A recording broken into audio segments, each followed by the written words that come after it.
What's up sa inyo mga pre? Dito nga nagre-ready kami para bumiyahe mula Pagbilao, Quezon hanggang Plaridel, Quezon. Dadayuin nga namin mga pre ang sikat na vlogger ng Plaridel, Quezon na si Idol Sander. Kung hindi nga kayo pamilyar kay Idol Sander mga pre, pwede niyo siyang i-visit sa Facebook page niya na merong 99k follower at mahilig magpa-challenge sa pagkain ng kanyang lechong manok. Dito nga mga pre, susubukan kong kumusta sa pa-challenge niya para ubusin ang lechong manok sa loob ng 5 minuto.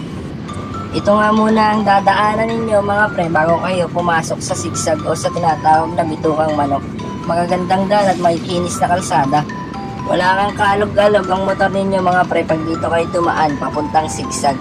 Hindi ninyo mararanasan ng parang may bako-bako sa kalsada. At ito na nga mga pre, malapit na kami pumasok sa sigsag. Tatawid nga lang kami dito mga pre sa tulay at makikita na namin ang daan patungo sa bitukang manok. Pagtawid nyo mga pre ay kumana na kagad kayo at yun na ang sigsag o tinatawag na lumang sigsag at nandito ang bitukang manok. Bumiyahe nga pala kami dito mga pre ng alas 5 ng hapon at makikita ninyo na liwanag pa. Pero pagpasok namin ng sigsag, galaw kang yanong kadidilim sa loob. Dito mga pre malapit na kami sa tinatawag nilang bitukang manok. Kung napapansin niyo yung nasa harapan, yan na yung tinatawag nilang bitukang manok.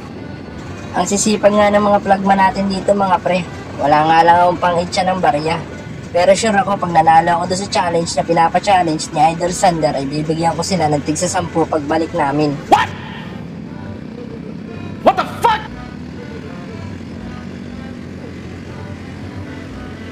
Dito nga mga pre, maliwanag pang sikat ng araw bago pa lang lulubog. Ito na nga mga pre, yung huling kurbada para matapos namin ang daan ng bitukang manok. Kung makikita natin sa taas, ang daming nagpipicturan ginagawa nilang tourist spot.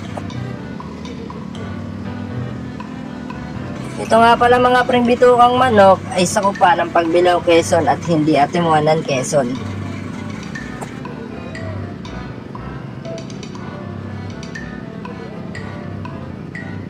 Ang ganda nga ng view dito mga pre.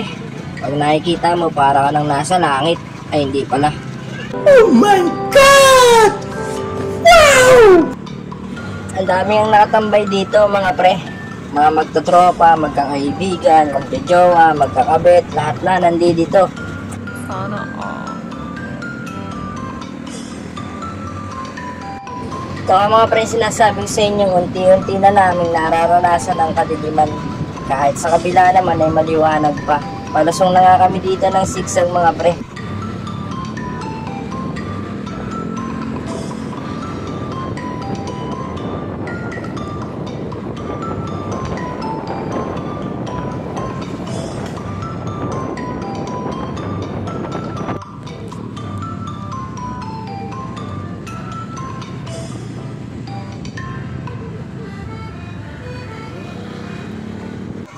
Dito nga mga pre, palabas na kami ng sigsag.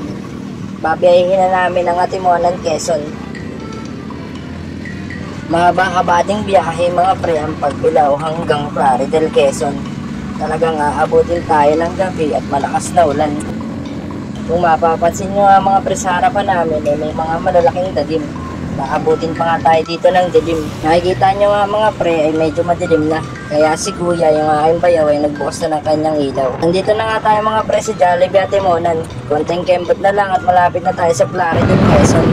Pare ko yung malapit na mga sila. Narating na nga natin mga pre ang Plaridel, Quezon. May ilaw yata. May ilaw. Baka. Ayan na! Fantastics! Guys, dito na kami.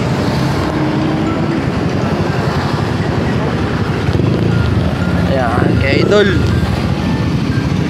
Tapos dito. Guys, dito na kami. Kaso wala si Idol. Pare siguro ang kalalabasan nito. Ayan na, naambo na. Ito yung kanilang chicken dito. Ayan o. Wala pa daw challenge, sabi nila ate. Ayan, dito kami sa kanila. Dito kami sa Plaridel ngayon. Yan, laki ng dagim. Ito yung kanyang boot, oh. Ito yung kanyang store.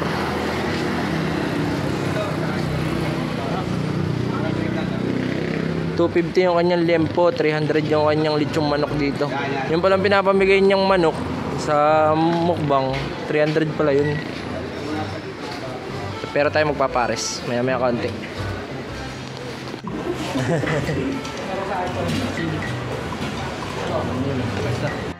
Guys, ito yung pinapa-challenge ni Idol Sander, oh. Nandito si misis niya. Ano? Nagpares na kami, nagpares na. Ito para sa sandingan niya.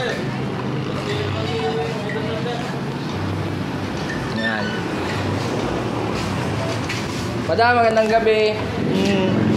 Galing pa kaming Pagbilaw eh.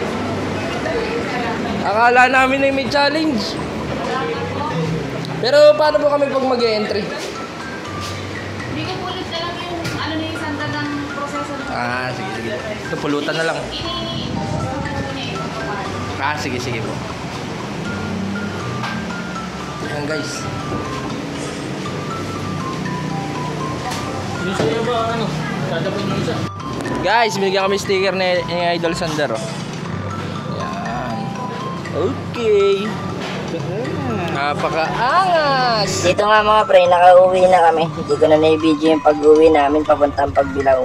Mateteste nga namin mga pre yung manok ni Sander kung pwede sa Alfonso. Yung kasama ko nga dito ay umalis na at bibili ng isang boteng Alfonso. Hindi nga kami mga pre nakapag-challenge, pero ayos lang kasi sold naman sa manok. Bye-bye!